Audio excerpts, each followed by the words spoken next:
Okay, so welcome back. So now we are switching topics. We are moving to generative models. So far, I think you have seen generative models in the very last lecture of Sanmay.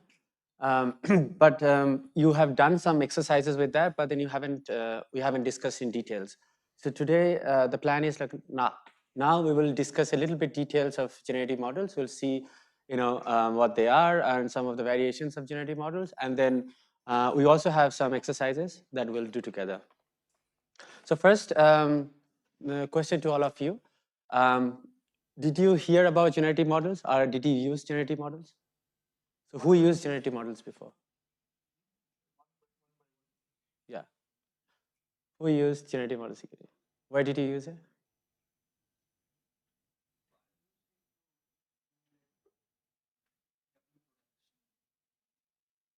Okay. Okay. Anyone else used generative models? No. But I guess like most of you probably heard about generative models. Yeah. Yeah. Like very lately, like in the media, we have heard a lot about all this text generation, which is essentially done by GPT models, which is ChatGPT. Then we also have some examples of image generation. So for example, this image has been generated using the OpenAI tool DALI 2. So you just give its text to image kind of text prompt and generates image. So you write whatever you want, and then it does something reasonable depending on how the model has been trained. So the idea here is the generative models will learn the underlying distribution of the data, and it produce realistic data samples. So that's basically the goal. It will learn the underlying distribution and generate new samples for you.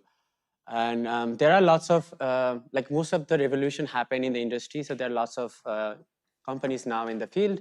I have just only highlighted two of them, but then there's many more nowadays. Right? All of them have their own generative models for different tasks.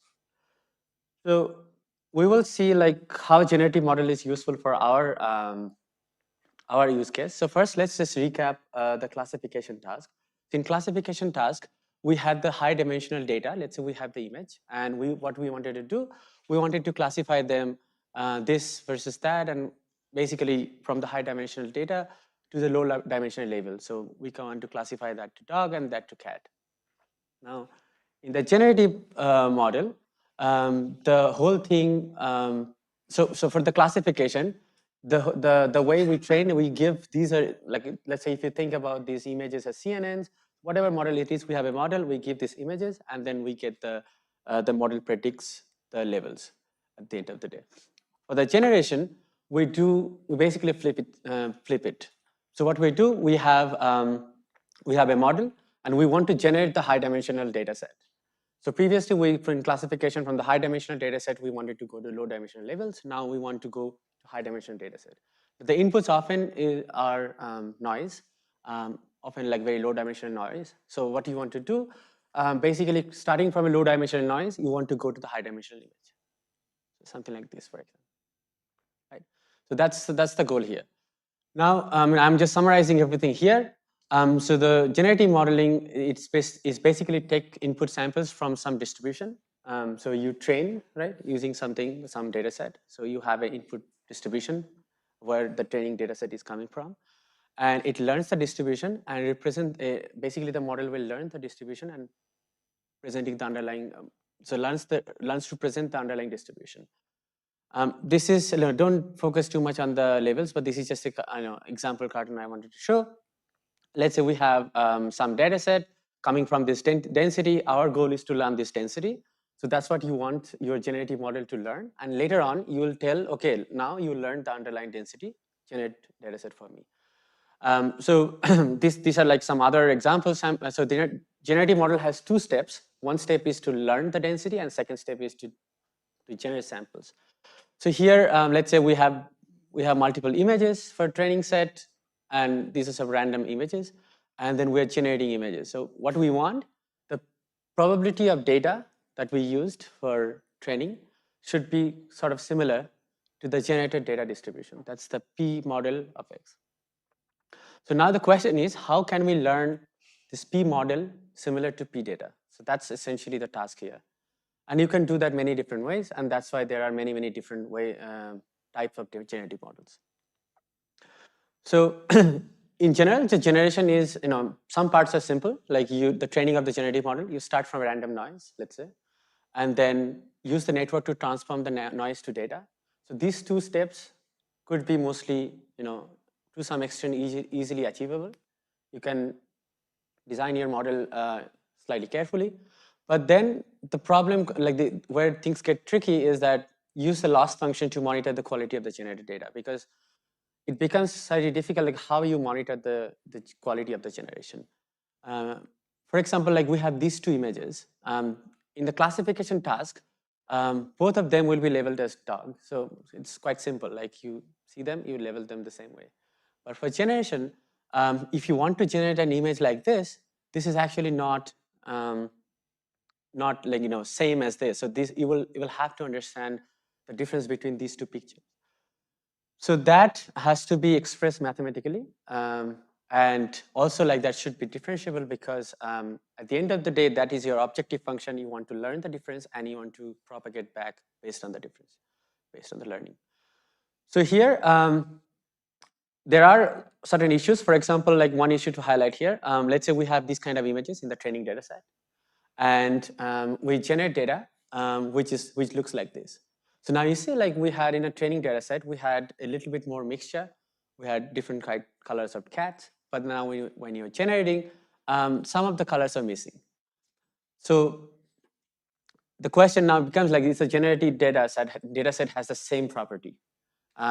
So that we have to be careful, that we have to make sure the generated data set has the same property. And then this slide will highlight some of the difficulties of the generated data set. These are all image data you probably have seen. So handwritten digits, and let's say this is your input set, okay? And this is what you want, the ideal output. So you give many instances of these kind of digits, and you want the model to generate the images of this kind of all these digits between 0 to 9. So this is kind of an ideal output, but there could be lots of other issues, like low sample quality. So meaning that your model is learning something, but it's not really learning the underlying distribution well. So it is not creating high quality data set. So that could be one issue. So you have to be careful about that. Overfitting. It just learns, or probably just memorizes this this input set, and no matter what you do, it just generates the same numbers. See the same thing. So that's overfitting. You have seen overfitting in many different other occasions throughout these lectures in past 1 week. So that's another problem. Mode collapse is a new thing. Probably haven't heard it before in other contexts. So here in mode collapse, we have multiple different numbers here. We have total 10 of them. In mode collapse, it can happen that your model is kind of getting biased to only one particular class or limited classes. In this case, mostly like one particular class. So here you see, like, no matter what you do, your model is generating always one. So that's the problem that often happens in some of the generative models that we'll see. And then incorrect composition, like sometimes your model doesn't really learn that we also discussed in the previous slide with cats. The composition that we had in a training set is different in a generated set. So that you have to be careful here. The composition is not correct. So we don't have all of them here. We mostly have 3, 7, 4. Which essentially means that eventually you'll not will be able to find the other digits when you generate the data. So these are some of the difficulties that we have to deal with in generative models. So there are many different types of generative models. We're not going to talk about all of them in details, but at least we'll highlight GAN, that's the generative adversarial network. Then we have VAEs, that's a variational autoencoder. We have flow-based models that we'll talk as well. And we have diffusion model. I'll just highlight diffusion model at the very end in one slide. No, we're not an expert, so we just wanted to show you that thing exists, and if you're interested, you should look it up. Okay, so let's get started with some basics. So first, now the goal is, we talked that we need to understand the density function, like initially I mentioned. You have a density function of the training set, and that's, let's say, P data, and you have a generated samples, and you have that density, let's say, P generation. And you want these two densities as close as possible, and that is one of the metric that you want to optimize for. KL divergence, library divergence, it's a mathematical quantity that calculates the logarithmic difference between the probabilities P and Q. So if you have two density functions P and Q, this is one function which can calculate. I mean, you can clearly see it. If you just break the log P minus log Q, and Px is multiplied with both of them, and you can see it's kind of an expectation value, but instead of in the Q term, log Q, you have multiplied by P. So instead of having expectation of P and expectation of Q, you have an expectation which is taken with respect to P, basically. So it gives you a measure of distance between the two density functions. Okay, so now a question for you. What is the minimum of the KL divergence by looking at the function? Can anyone tell it?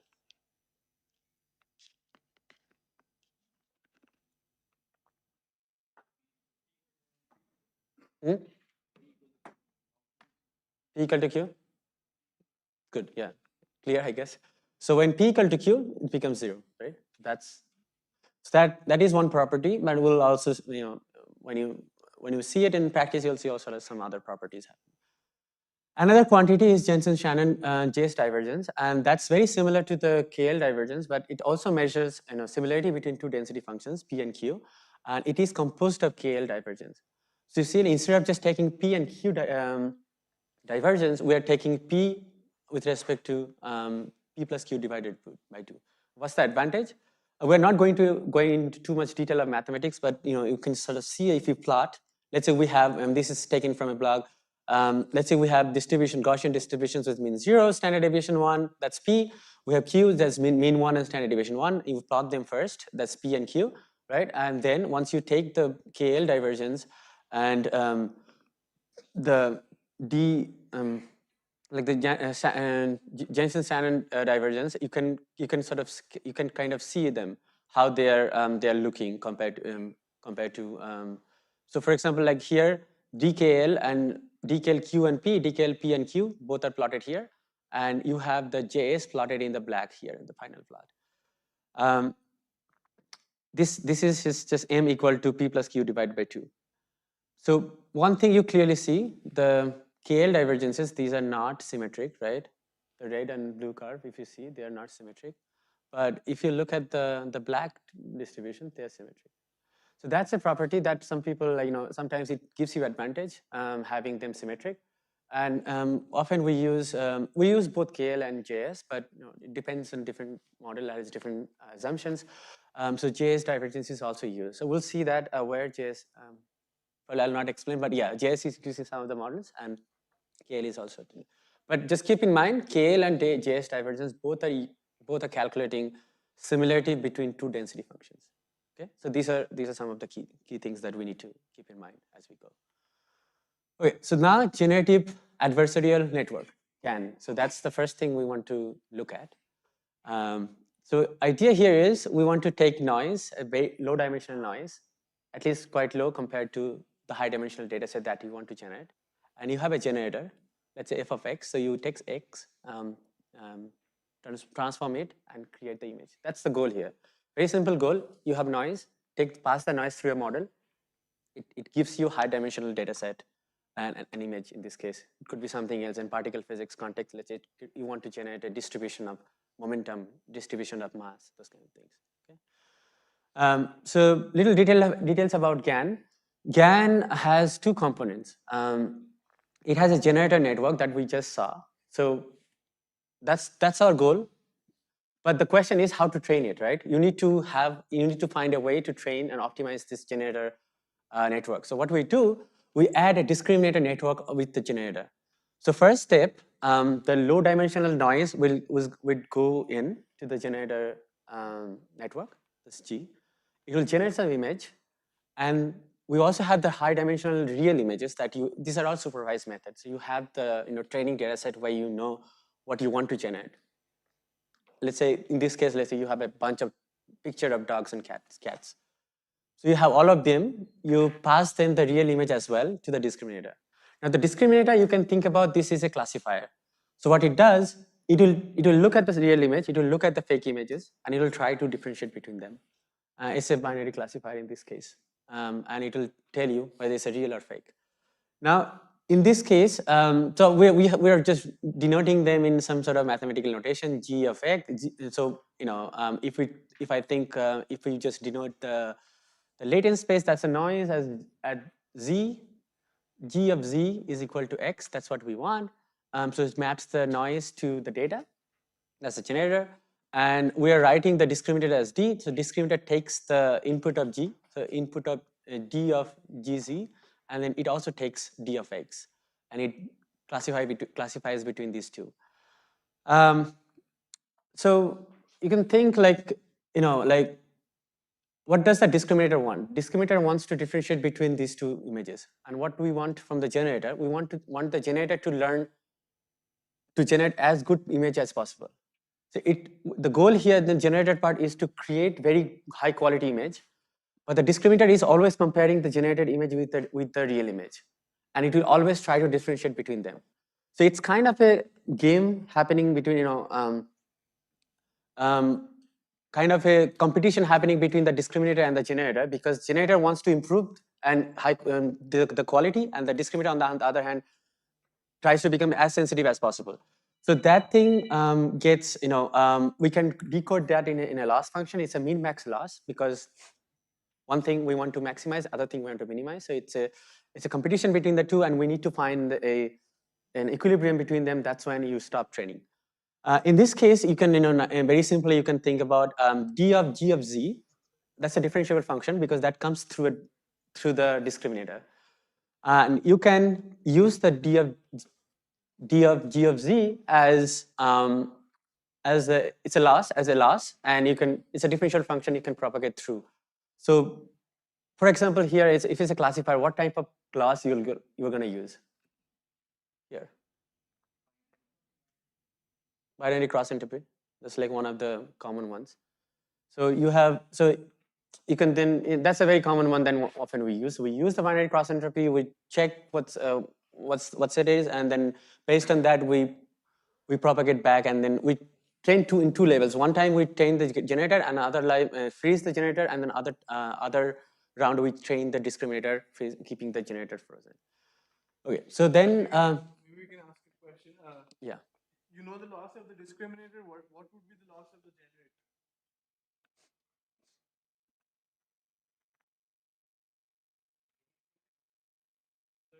Yes. Mean square. Okay, so if you're saying that the discriminator loss is binary cross entropy, then the generative network is usually the loss is the same with a minus sign, because the point of the generator is to fool the discriminator. So the loss will stay the same.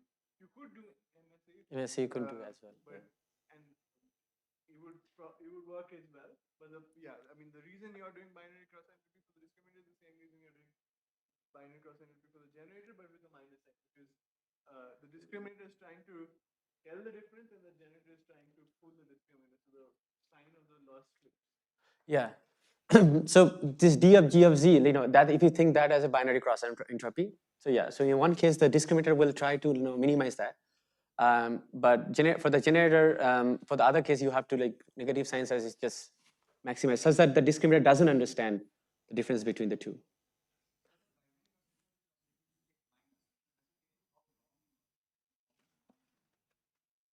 Yeah, so the binary cross entropy tells you how how the two class. It forces the network to separate the two, right?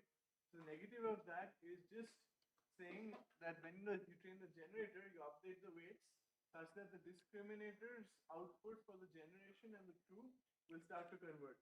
How can that happen? You're frozen the discriminator. So the output of the discriminator on the true images is in this phase space. Okay, there's nothing the generator can do to change that. All it can do is change its own output so that the discriminator classifies it the same. And effectively, if you do it over multiple iterations, the only way, in principle, the best way is to generate images that look the same as the training set, so that, of course, if the two distributions are the same, the output of the discriminator. Is it clear to people in general? You can also use other laws though, but this is the generally everyone uses this kind of approach, and that works quite well. Okay.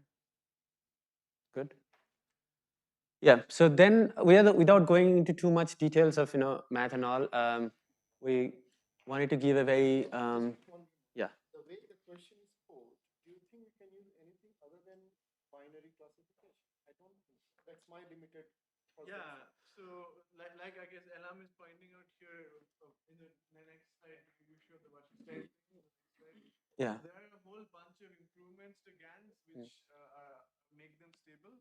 So this is a Washington loss, which is not really binary. It's like Earth mover. Earth mover so distance. the Earth mover thing. And so then if you change the discriminator to Earth mover, then the generator also changes to negative of that. And in principle, you could, I don't know why you would, but you could train the discriminator with BCE, and then while computing the loss for the generator, you could do mean square error. That I have, yeah. It roughly works. Yeah. There's no, I can't think of any reason why you would. I have tried that, yeah. If you can train the generator just the MSc, because you know the target and the input. Input, like the noise, and then you know the target, the real target, and whatever you're generating. So you just minimize the distance. Yeah. Or even like you take the output of the generator, you pass it through the discriminator, but instead of using BCE as loss, you use MSc. MSc as a loss. Yeah. Yeah, MSc as a loss I have used, but then it doesn't give you any advantage. But there are lots of other improvement. So yeah, so here one improvement is mentioned. So let me just go one by one. So pros of the GAN is quite intuitive, because the ideas are quite simple. Easy to introduce additional constraints. You can just add things in the loss, and then it has been well explored, because GAN came around 2014, 13, 14 that time. So it's been some time, and then it ties to some cons, because it is difficult to train and it's quite unstable. So that's why there were lots of exploration, like how you can make the model more stable. Also, like make it easier to train. So WGAN, that's a Wasserstein GAN. That's a slight variation of the vanilla GAN, and you change basically change the way you train the loss functions and all. Also, this becomes quite stable in general, WGAN. And there are also like lots of penalty term you can add. That also on top of WGAN, you can add some additional penalty term for gradient and all. So there are a few variations you can, if you look it up, you'll find. So one of the cons is generator and discriminator needs to be balanced, because if one of them is very strong, the other will not be trained, so other will be completely gone. If the generator is too strong, then the discriminator will have nothing. And if the discriminator is too strong, the generator will not be able to create train properly. So it will either overtrain, or it will just, your training will probably not converge. So that also happens. So often, since GAN takes quite a long time to train, you can often find, after many, not days, like let's say after 8-9 hours, you might find the convergence didn't happen, and then it's all gone. So GAN usually takes quite a bit of time to train on a GPU. And it's GAN is out of all the generative models that we mostly use, GAN is the one which is more prone to mode collapse. So that's something also you have to be careful. So for mode collapse in terms of image, you have already seen an example. It's creating one type of image. Any sort of generation, you can think about it. If it just prefers one type of or one particular category of inputs, then that's a sign of mode collapse. Okay, so we'll move to the next example. That's a very, yeah.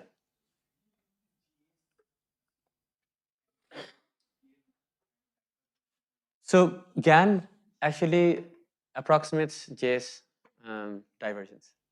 The way it's been formulated. We're not going through the all math, but yeah, it does approximate the JS. So it's actually learning a reasonable thing already.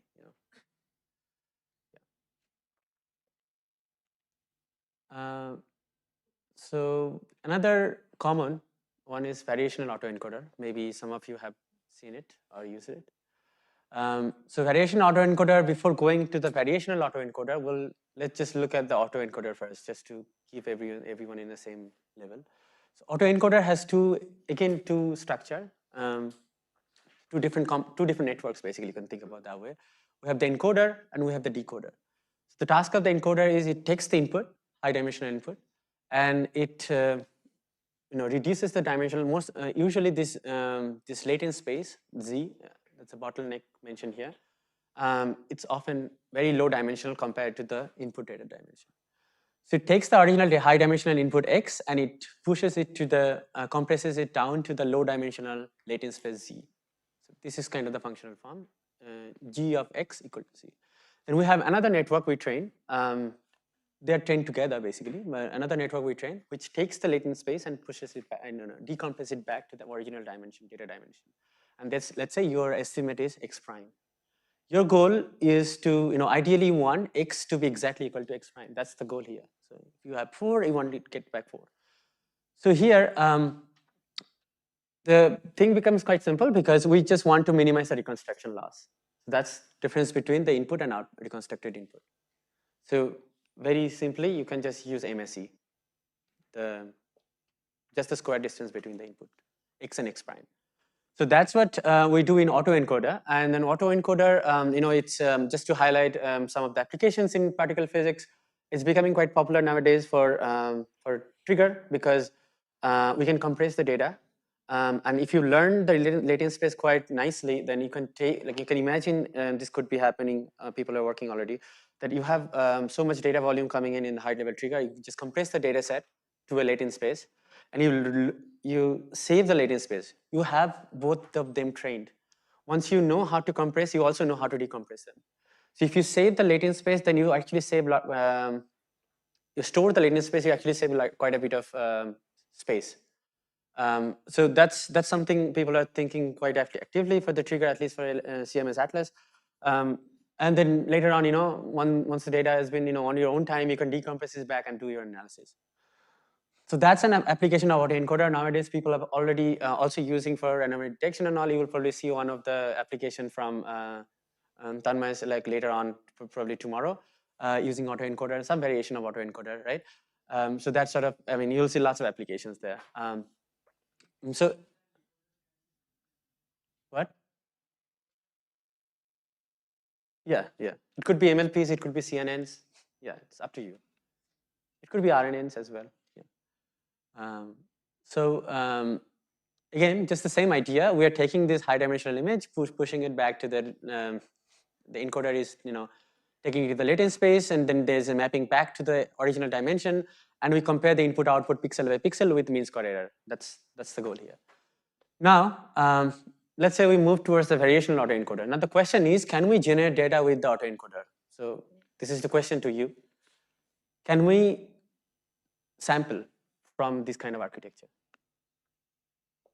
If you want to do a generative property, does this model have generative property?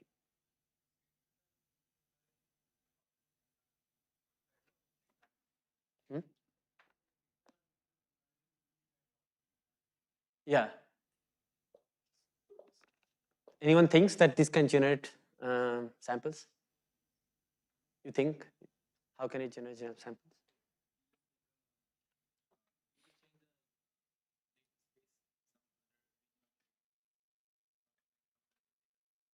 But the latent space here, let's say latent space here would be a vector, okay? Like let's assume the latent space is a vector of 6 dimension. So you have like 6 numbers, okay? That's what the network learned. It's a fixed 6-dimensional vector. How would you generate new samples out of that?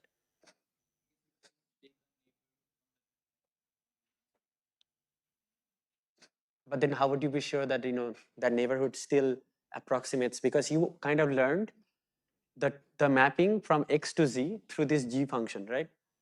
So, and then the F function also learned to take from Z to X prime, that mapping has been learned.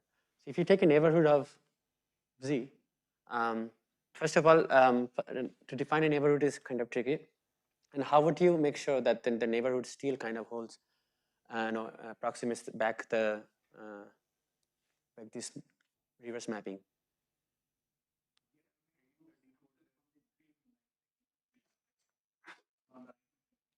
Yeah, here, but this is Z, right? This is Z, and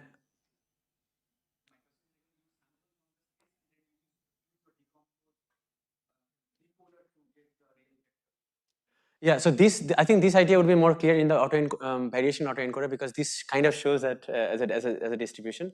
But let's say if you have just a vector, How do you sample from a vector? Because that's what it is right now, right? So the challenge here is that you've taken a whole bunch of training data and encoded it into the latent space. There's no structure In the latent space. So it could have some weird structure. Some random vector.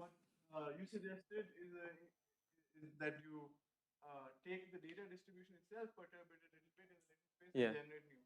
You could do that, then you need the entire data, like training data, and you're only generating new events like with this perturbation, you're hoping the perturbation doesn't distort something. So ideally, you want to not have to rely on the training data set anymore. So you want, in the end, to only be able to inject something in the latent space and generate new events. But for that, you need to be able to model that. You need to be able to sample new points in that latent space, which has a weird structure and it's hard to do in general. So basically, you need to have some sort of structure, like regular structure in Z. Then only you know. Yeah, some regular structure if you have, then you can do it. So one way that we do it using this variational autoencoder, what's the idea here? It's very simple. It's very similar architecture. The only thing changes is that the picture has been slightly modified, but still can think about the same way. The encoder now does, instead of in the latent space, instead of becoming just a random vector, it does create a probabilistic it learns a distribution in the latent space. So often this is a Gaussian, series of Gaussian, and you can think about it as a multidimensional Gaussian, and you learn what you learn from the X, it maps to the mu and sigmas, basically to the distributions of this is the mean and sigma of the Gaussians. So essentially, in this picture, if you think, these are looks like Gaussians, right? Essentially, you take the data set, and instead of just mapping them in any random vector, which autoencoder does, because they don't care about the structure of the latent space. If you really now care about the structure of the latent space, you map them to a regular distribution. So that's why we regularize to match to standard normal. That's just one approach, and that's what variation autoencoder does. If you want something more complicated, there's another approach that you can use that we'll talk later. So here, it's very simple goal. Takes X, encoder takes the X and maps it to the mu and sigma of the Gaussian distribution. And this mu and sigma could be multidimensional. Okay.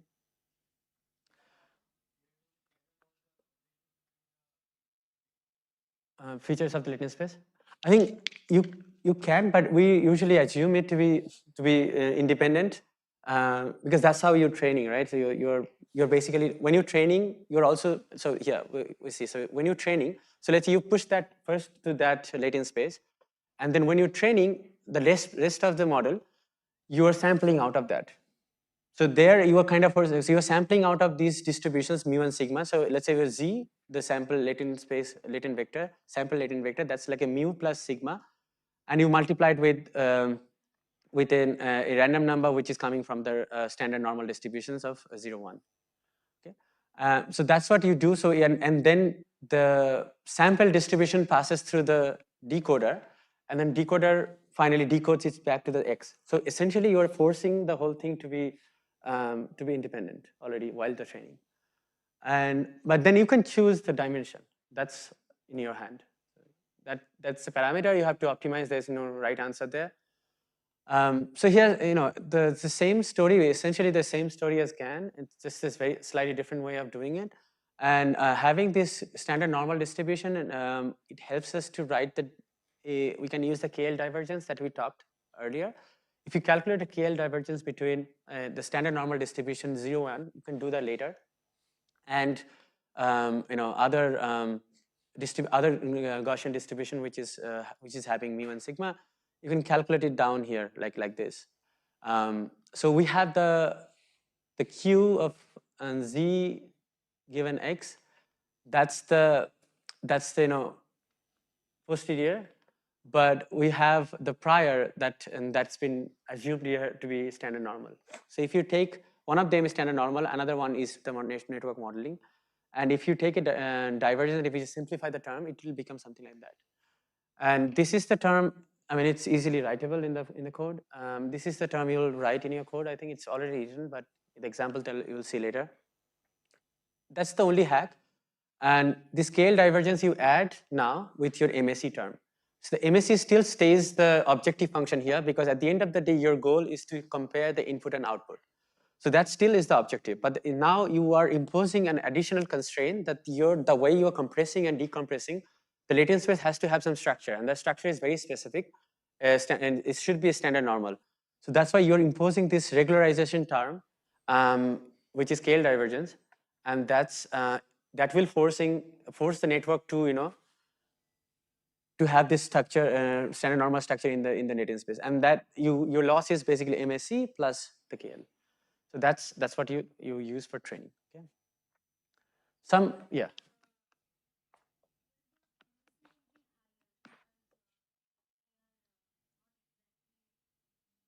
So you're replicating, still replicating. So your goal is to minimize the reconstruction loss, keeping the structure of the latent space to be standard normal. That's your goal.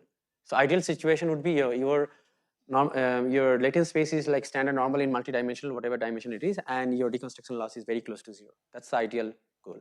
But sometimes what happens that if you care too much about the reconstruction part, you can weight the reconstruction part of the loss. Default is you just sum them up in equal weight, right? But if you care about the reconstruction loss more in your problem, then you can weight that part higher, or vice versa, like weight the KL divergence per smaller. Or if you want the other way around, you can weight the KL divergence part higher. So that depends on the problem a little bit, and also data set and how the network behaves and all. Sometimes having this regularizer term actually helps to minimize the reconstruction loss. That's often I have noticed. So yeah, so this is case by case dependent, but then the vanilla VAE is equal weight of reconstruction loss and the KL loss. Then we have some variation called beta VAE, where you add this beta term in front of one of the loss terms. Okay. Pros, it directly evaluates the log likelihood. It's quite stable in training, much more stable than the GAN, much more faster than GAN. Okay, and yeah, it can create sometimes noisy output. GAN, if you train well, it might be better, but also it's very hard to train GAN well. So, then MSE loss sometimes is insufficient for certain data set. That's why you have to explore a little bit, and based on your problem, you can input your kind of physics knowledge into it. And we also need a balance between KL divergence and MSE. And then sometimes you can ignore it based on the problem. If you see, okay, if it's not Gaussian, you still get a good enough reconstruction loss, and it's mostly fine in terms of generation, then you can ignore certain non-Gaussian nature of the KL divergence in the latent space. Okay. Yeah.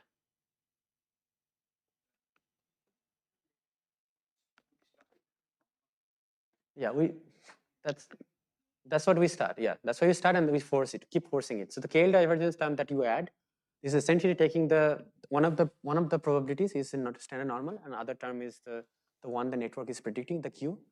This is the prior, and that's the Z given X, that's the prior. We're taking a standard normal, so it's always minimizing, pushing the Q to be close to standard normal. That's what it is doing, because you're minimizing KL divergence at the same time.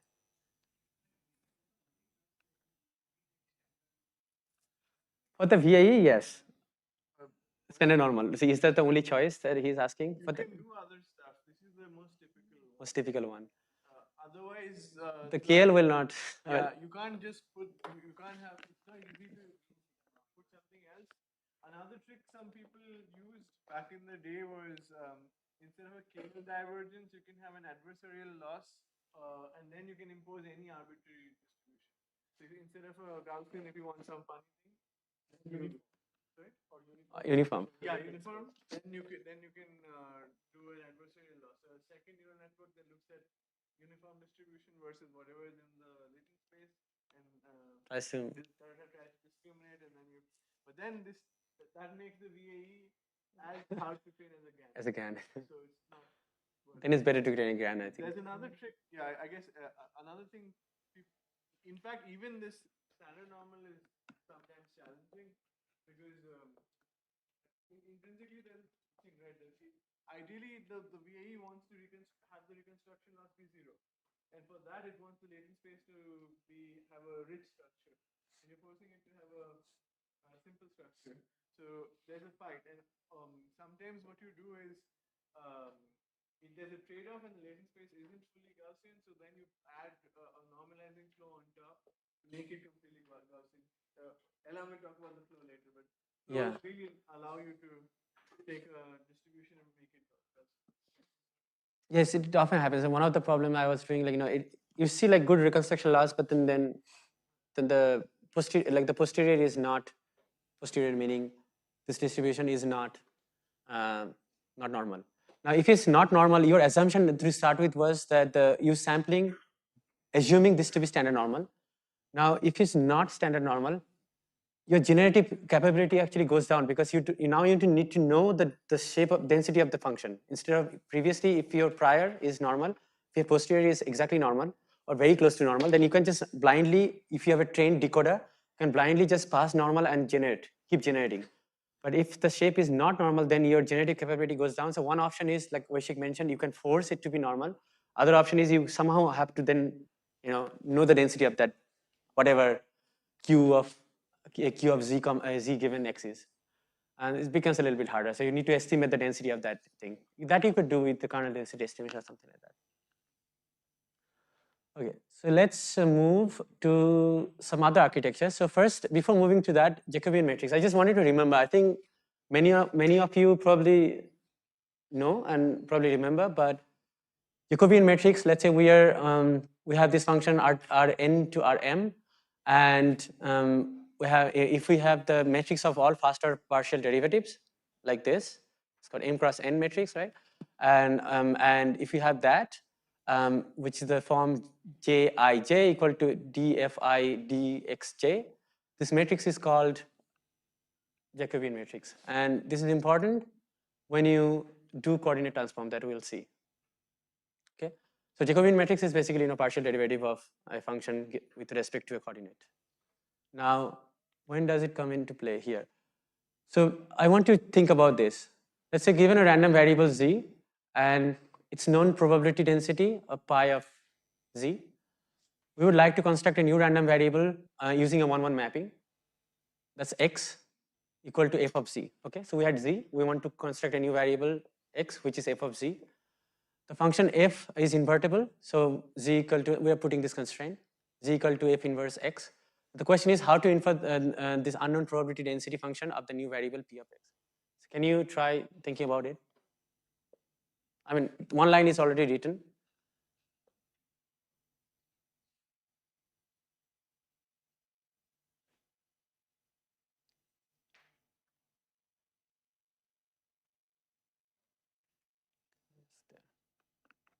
So essentially, you need to write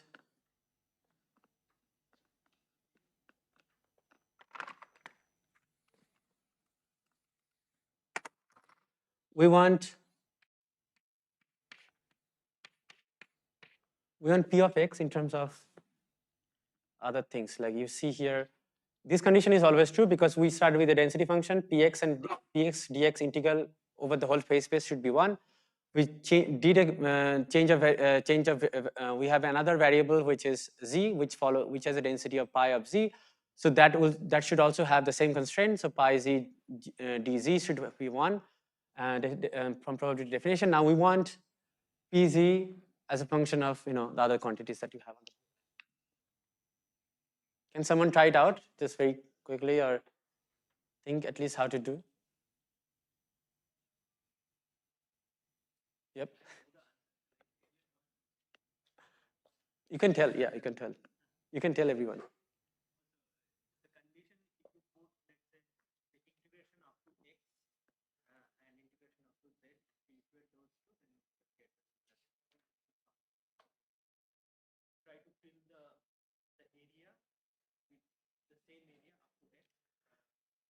Yeah. So the area filling is important. So that part, what he's saying, is taken care of by this Jacobian thing that we just talked in the previous slide. So we can think about px, pi x.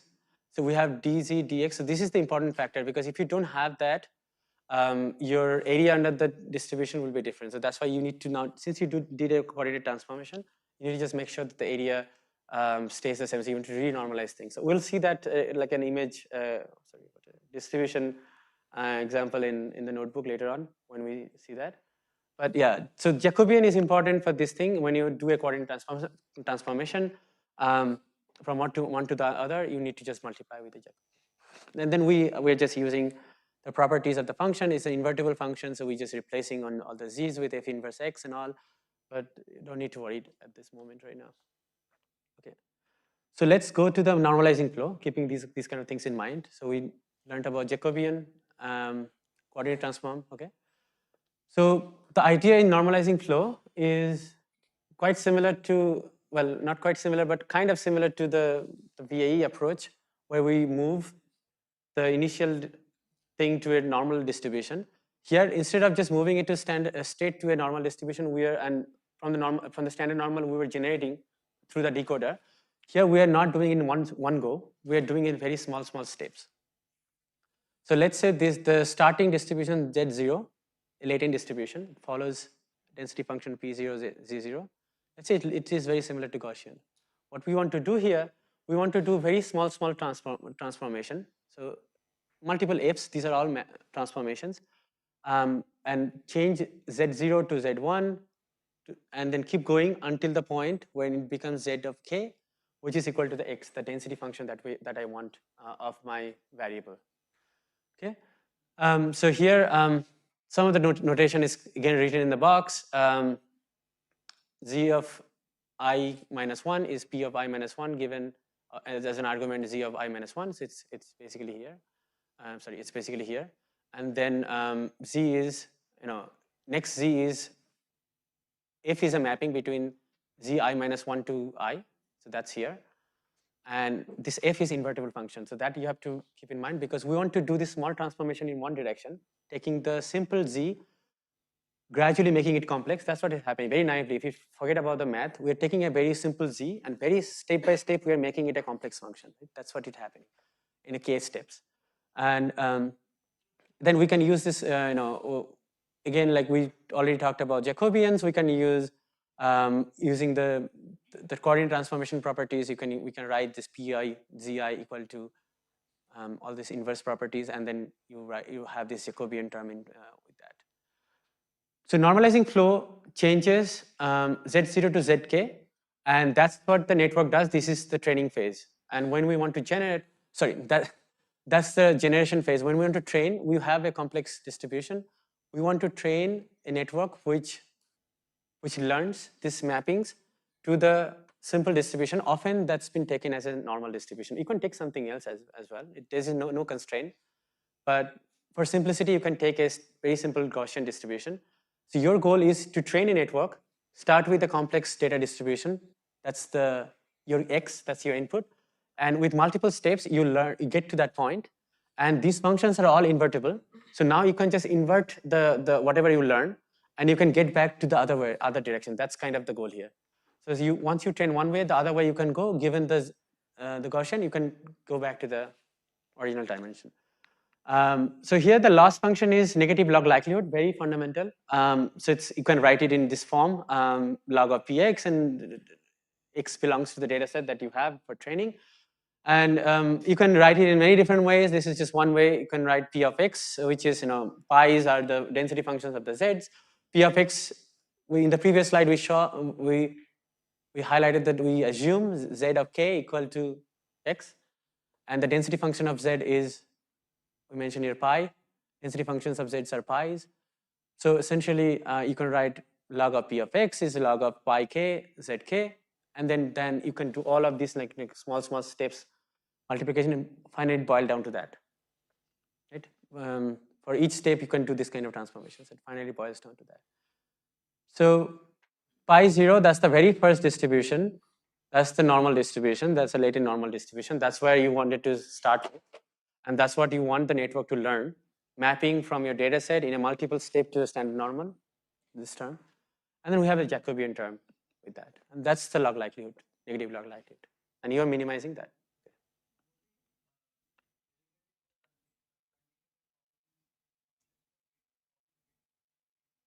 Yeah.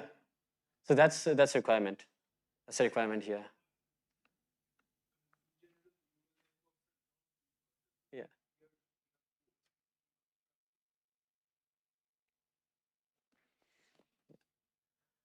Okay, so just showing the same picture again, starting from real data X to latent, that's what you do for training, from X to Z, the latent, and then for generation, once you have a trained network, you have the generation starting from Z to X, the other direction, okay? Pros, directly evaluates log likelihood, and stable in training, high generative quality, easy to train. So normalizing flows are comparatively quite easy to train, and this is probably one of the best quality generative model that we have. Like diffusion models are also pretty good, but it just takes longer time and more complex. But normalizing flows are comparatively easier to train, and also not too much complex in this idea concept wise. And so it's easy to handle in general. And cons, fixed dimensionality throughout entire flow. So that's one thing. All of these are fixed dimension. So you don't squeeze. Like other cases, you are like reducing the dimension. In this case, you keeping the dimensions. The generation time is slow. Sometimes the generation could be slow, yeah. But still, those are minor cons, I would say. I think the pros are much more. So normalizing flow is quite popular nowadays to use, at least for our community. It's becoming quite popular in several generative tasks. Yeah. Quick comment. So, yeah, why is it slow? It's because it's being unlike GANs or VEs. Here you have to do multiple transformations, and usually the other part is like Adam said, that they have to be invertible transformations, right? So you can't just have one neural network do the transformation. You are doing it in a way that it's invertible, which requires you to actually do it in steps. So there's like for example, if you have two features, then you can have one of the tricks. One of the popular first tricks that we use is you copy over the feature to the next one, and for feature two, you make it like feature two plus some function of feature one. And the nice thing is, then if you go backwards, you can just invert the thing and get back. So this way, you can use a neural network for one part of this calculation and keep the whole thing invertible. So you can go forwards and backwards. The trouble with this is, okay, then you have to do, for the first feature you copy, and then the second feature is a function of the first feature. And then in modern ways, like the autoregressive one, then what you will do is, if you have 10 features, then the second feature is a function of the first, the third one is a function of the first and second, and so on. So it's so you have to really compute them one after the other, the transformations. This is very, very slow. And then okay, then there are some tricks to make them. You can run them in parallel by masking. So you actually run a dense computation. So you make the first new feature a function of all the previous features, so that you can do it in parallel, and then you zero out the contributions you don't know. So for the first feature, since you don't want it to be dependent on all the subsequent previous features, then you will zero out those contributions. This way you can compute in parallel, but then it's fast in the forward direction, but in the inverse direction you have to do it in sequence. And yeah, so you're always trading off. Either you can go from the Gaussian to the data fast, and then the inverse is slow, or you go from the data to Gaussian fast, but the other way is slow. So this is why like there's this problem of slowness, either in one way or the other. And then there are later developments normalizing flows that try to make everything faster. But yeah, the more complicated you go, of course, so the more time it takes to get everything running. The autoregressive, masked autoregressive that Aishik mentioned, we'll have that in our tutorial, but we're not going to go into too much details because we're going to use a package. It's kind of very top level wrapper kind of package, where under the hood the code is written already. But you get the idea, which you kind of explained. So yeah, later on when you start working on these kind of topics, these are the things you'll gradually pick it up, and you'll figure it out that there are pros and cons, and that might affect your problem, might not. Yeah, but currently it's becoming quite popular, and then many people are using it. Okay, so diffusion model, full disclaimer, like we are not really too much knowledgeable, but we know like the big picture I wanted to give it, we wanted to discuss here because it's a model that quite popular nowadays in the industry and also becoming quite popular in our community as well. There are lots of examples now, research work examples in the community. So it's probably better to highlight here, but then you should go, if you're interested, you should go and read more about it. The diffusion models are inspired by non-equilibrium thermodynamics physics. And what it does, it repeatedly add noise to the data point. So let's say you have this image, you repeatedly start adding noise, and often these noises are Gaussian noise. And you go to go till the point it's like pure Gaussian noise. And then that's like one direction, that's the forward flow, like forward direction. And you also learn the denoising. So from x0 to xt, you do noising, you also learn to denoise it. So now this is a time dependent, we are doing it in a step of time. So there is a time dependent differential equation involved here. So we have this stochastic differential equation, that's the forward direction, data to noise. Dx is equal to, this function is now time dependent. And this g is also time dependent. So we have a time dependent way of perturbing the image. You perturb it until the point where you're happy. And then when you do the reverse, we have to take gradient because, you can think about this, we have these functions, right? So functions, and we also get to the point where it represents the probability density. We need to take a gradient with respect to x now, just to go back all the way down in time. And this gradient term often is called score. And nowadays you might have heard terms like score-based models, score-based models. So those are essentially meaning, they are using diffusion models, and the score function, because of the score function, I mean, it basically allows, you can approximate the score function now in many different ways. There are mathematical formulations to how to do it. This is just not one way, there are a few different ways. And there have been some already examples in calorimeter simulation in particle physics. You should go and look into some of these papers. Most of the developments, I think, in calorimeter simulation as of now in diffusion. I think, yeah, there's jet simulation. And jet simulation as well. But yes, but nevertheless, the main idea here is that you perturb an image until it becomes pure noise and you reverse it back. That's the idea here. We're not going to too much details here, just very quickly pros and cons of the diffusion model. It's superior generation quality. It's very good in generation, but as by far, it's probably the best. The state-of-the-art generative models are all like, you see all the images that we get and all the models that you see in different AI generated tools. They are all mostly using some form or the other form of diffusion models. Conceptually complex because it involves lots of differential equation calculation, particularly stochastic differential equation calculation. Also, like how to approximate the score function, it requires a little bit of mathematical argument. So there's a little bit of math involved here compared to other models. Other three models we saw, those are conceptually a little bit more simpler. And it is difficult to train for non-standard data set. That's what, but usually what we have heard, I never trained one myself, but what we have learned from our friends who have worked, if you have large enough model with diffusion, it mostly works fine. You don't really need to optimize too much. It just takes a long time to train, that's there, because you need to now solve this equation back all the time when you want to generate.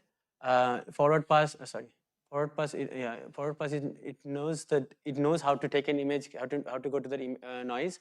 But when you want to generate, you pass noise and want to generate image. So that part is a little bit computationally expensive, and yeah, that's why it takes a bit of time. And there are lots of optimization, I think. Aishik wanted to add something. Yeah, I just wanted to say, so the reason it takes time is, again, it's yeah, so you're training.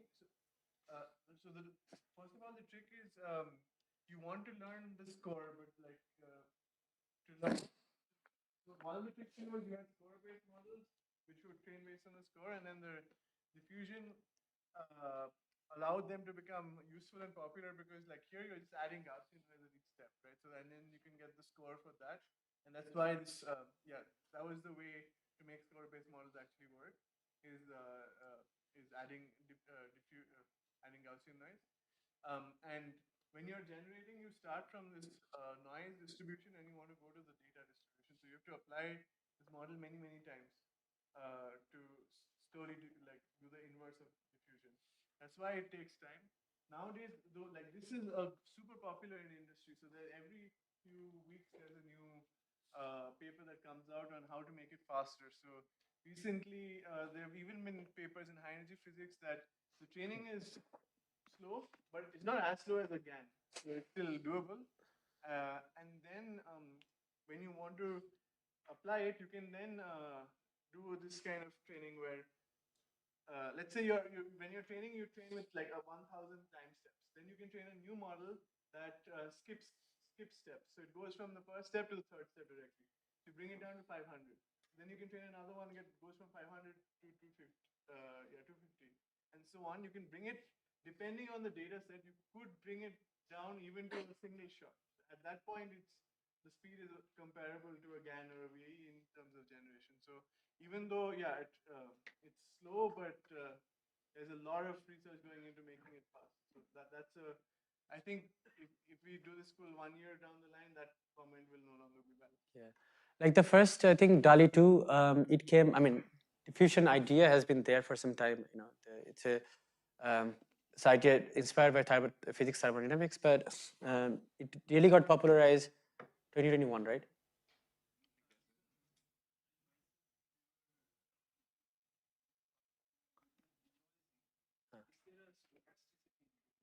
Yes. Yeah. Also, when you're denoising, you could add back in some noise. That's cool. Yeah. So I don't know the answer, but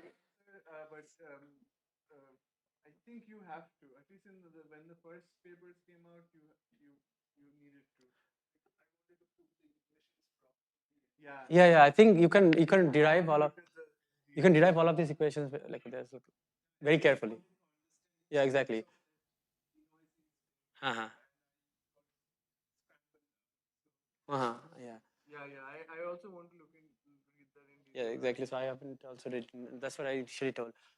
It's just a nice idea. So whoever is interested, you should be able to find. You know, there are papers, the original papers, as well as there are a few blogs now, which are very well explained and mathematically strong. So you can go through them. But yeah, it was popular in 2021, like end of 2021, when DALI 2, the OpenAI tool, came out. They used diffusion, and you know, since then, like it's not since then, like since last 2 years, essentially, like many versions are out there. And OpenAI version, you can these are all generated by AI. This is from Stable Diffusion platform. You can give some text prompt, and then it can create image very quickly. So they are running these kind of models very fast in the back. So they are essentially doing lots of optimization in their API, the way they are running these models. Okay, so I think last thing we wanted to do, we have a few minutes, maybe like we have very simple questions. Can you go to this site, Socrates student? We have like very simple questions, just to see like, you know, how much, and then just type. You should be able to see this kind of page. Type this room number, and you'll see like 7 questions. So those are like super simple. You didn't put a QR code. Oh shoot! But I can put the link on Slack.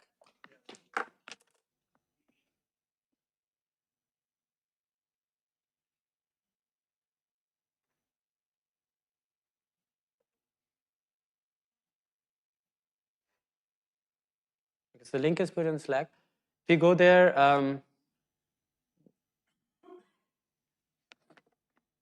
you can discuss with your friends. I mean, the whole idea here is just to, you know, take 5 minutes just to reflect back some of the simple things that we learned, and then we'll move towards the tutorial.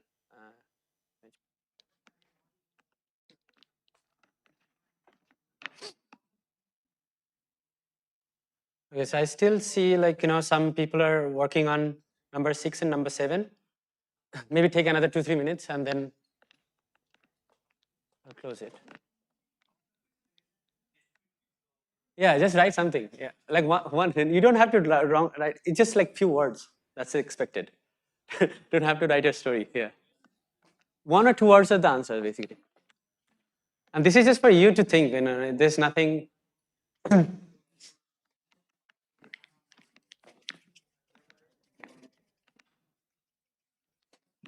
Yep. What's up?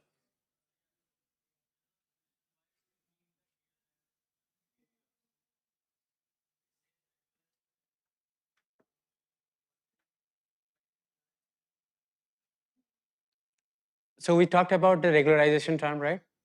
So yeah, so the loss function that we have in VAE, what is our main objective for VAE? Tell me that. What is our main objective? We have X as input. What is our main objective? Yeah, and then what do we want to do? Out of the encoder and decoder, what do we want to achieve? We have the input X. Then what do we want to achieve?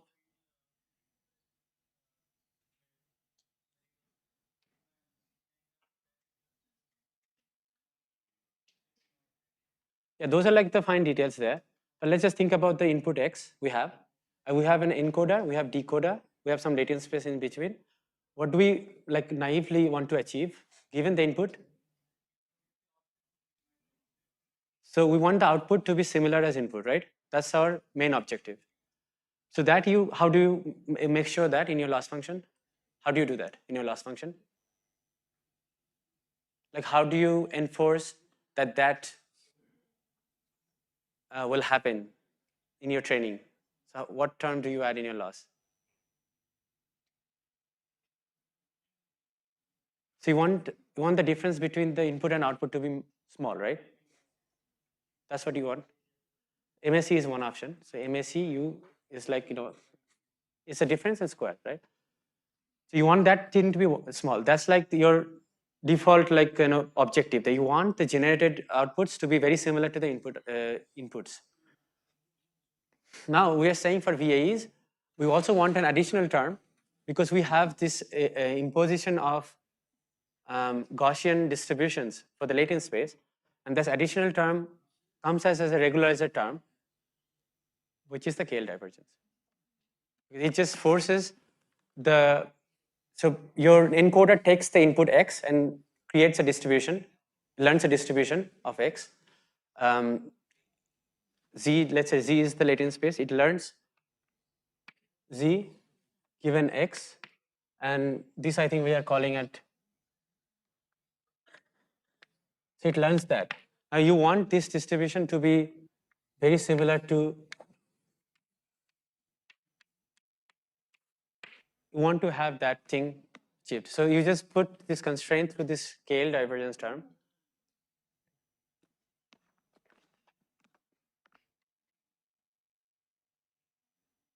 Yeah, I think most of you are done. I guess like we don't really need to go through the answers, right? I mean, most of you, is there anyone uncomfortable of like any confusion you have? Because I really don't need to, don't want to it's like this was for your kind of self-reflection. And questions were mostly like, you heard through this discussion last 1 hour. Anyone wants to clarify anything that were in the questions?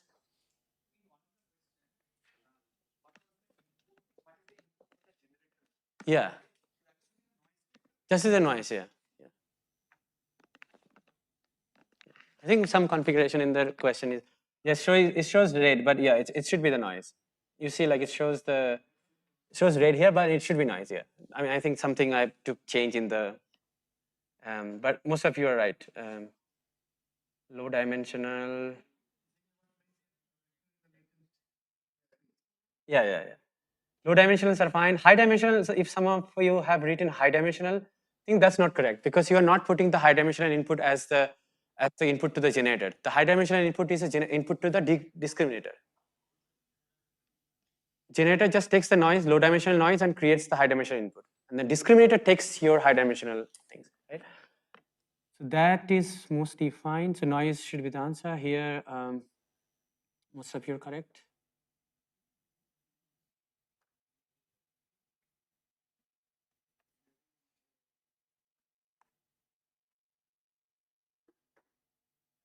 Yeah, I think it looks mostly good. Why do you have the KL divergence term? We just added.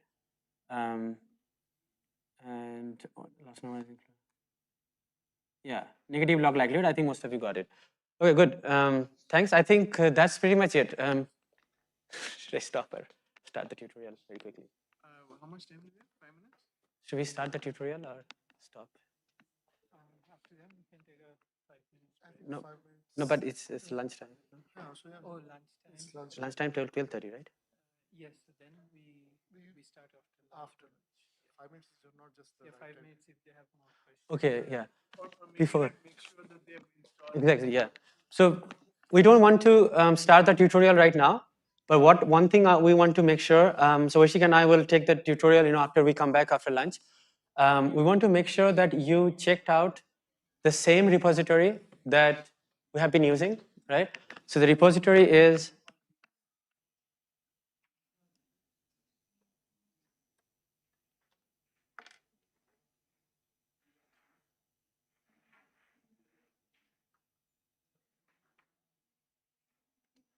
so I'm putting the repository again on Slack. So make sure you check out it. Most of you already have checked out. So what you do, you go there, go inside the, for example, go inside that folder, and then just do git pull.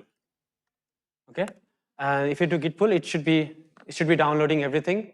Since my case is already updated, so it's not doing anything. But in your case, it should update all the codes again. Okay, and so that's one thing. Make sure you have it before you go to lunch. And other thing we want to make sure, we want to install. We want to use the PyTorch environment that you have been using for first 5 days, right? So that's the same environment. I think it should work. The only package that you need to install is nflows. It's very easily installable. Just install through pip. Okay. Anyone installed already? Any issues so far? No, right? So okay. So for rest of you, if you haven't installed, just go to your PyTorch environment with Conda or whatever, and install it through pip. I think that should be it. We don't need anything extra for this tutorial. Okay.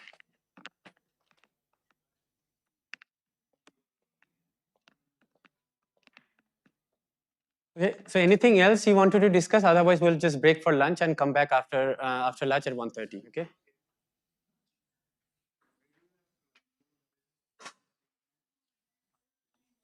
What? Yeah. The data set you have to download from. You have to download it from online. So there's a comment given, right? Oh, this one. Did I not? Or can you do? Did you do? Yeah, the inflow then till here it's all working. No. Did you get? Yeah, Pull it? Yeah, When did you pull it? this one is very No, just pull it now. Because I changed the line. It was a local path. You will not find it. You need to download the data from online. We probably will not get to that point, but we'll see. But the code is there. You can do on your own time.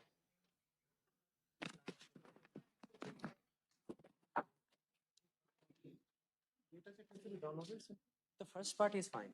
All this moon thing. At the very end, we have the anomaly detection data set.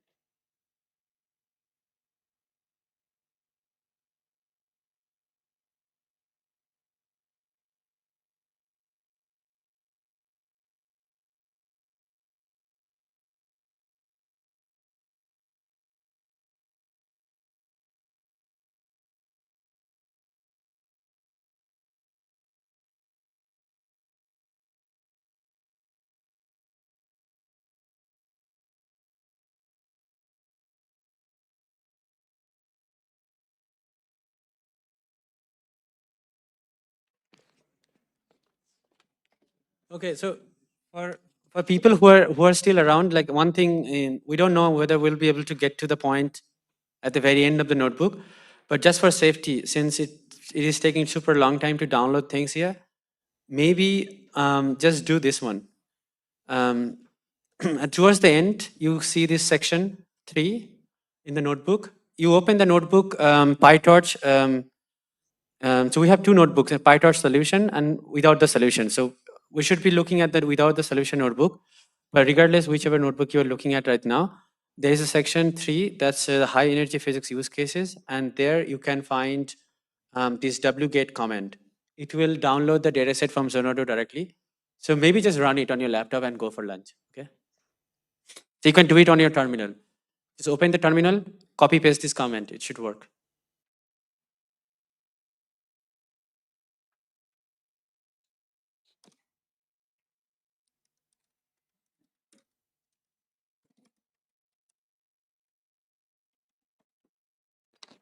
Okay, I posted the comment on Git on Slack.